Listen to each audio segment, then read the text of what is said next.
Assalamualaikum. Hari ini saya nak kongsikan tentang kebaikan Omega Guide Shaklee untuk ibu hamil dan ibu menyusu.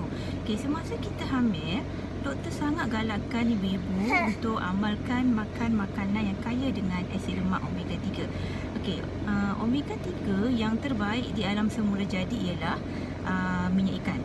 Okey, Shaklee ada mengeluarkan Omega Guide. Okay, ini ya.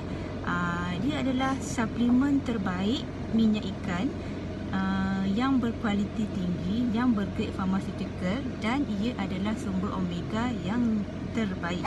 Okey, ia bagus untuk ibu hamil dan ibu yang menyusu. Kenapa ia bagus? Sebab ia membantu perkembangan janin dan bayi dalam kandungan.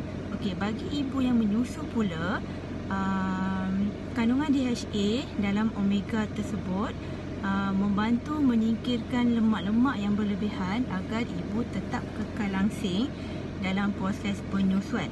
Okey, bagi bayi yang disusukan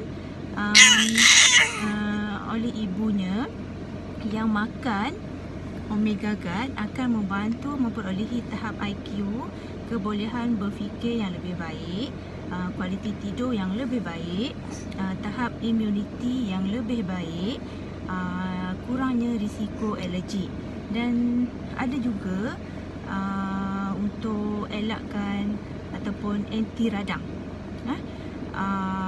seperti